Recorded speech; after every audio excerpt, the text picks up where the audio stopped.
বন্ধু আকাশ নামে একটি ছেলে একদিন ইউটিউব ঘাঁটছিল।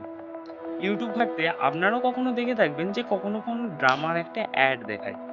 সেই ড্রামার অ্যাড দেখার জন্য সে প্রথমে অ্যাপ্লিকেশনটাকে ডাউনলোড করে। অ্যাপ্লিকেশন প্রথমে ইউটিউব প্ল্যাটফর্মে তাকে এমন অ্যাড দেখানো হয়েছিল যে তার মনে হয়েছিল খুবই ইন্টারেস্টিং, আর সে অ্যাপ্লিকেশনটাকে ডাউনলোড করে। অ্যাপ্লিকেশনটা ডাউনলোড করে সে দেখে তাতে 2 টাকার ট্রায়াল যাচ্ছে। 2 টাকার ট্রায়াল, আর পরের মাস থেকে 800 টাকা করে প্রত্যেক মাসে দিতে হবে। তো সে রীতিমতো সেটাকে দেখে খুশি হয়, ভাই 2 টাকার ট্রায়াল আমি তো just সেটাই দেখবো। সে রীতিমতো সেটাকে সাবস্ক্রাইব করে। সে মাসে সে ওই সাবস্ক্রাইব করার পরে সে আর কিছুই বুঝতে পারে না, দেখে নেয় রিলসটা, তার খুবই ভালো লাগে। সে পুরো মাসটা আর কিছুই বুঝতে পারে না। যে পরের মাস আসে, পরের মাসে সে দেখে তার অ্যাকাউন্ট থেকে 800 টাকা ডেবিট হয়েছে, এবং কিসের জন্য?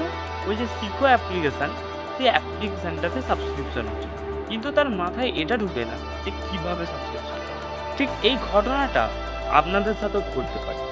এটা হচ্ছে একটি অটোমেটিক পেমেন্ট সিস্টেম, অর্থাৎ আপনারা যখন ওই যে 2 টাকার ট্রায়ালটা নিতে গেলেন, ওই 2 টাকার মাধ্যমে আপনি যে অ্যাপ্লিকেশানে এই যে সাবস্ক্রিপশনটা নিচ্ছেন, সেই অ্যাপ্লিকেশনের সাবস্ক্রিপশনটা অ্যাড, এবং যার কারণে প্রত্যেক মাসে আপনার অ্যাকাউন্ট থেকে 800 টাকা করে কাটতে থাকে।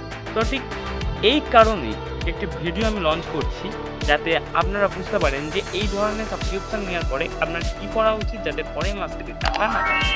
তো তার জন্য চ্যানেলটাকে ফলো করে রাখুন, আর নেক্সট ভিডিও দেখে আসছে ঠিক অন পরে।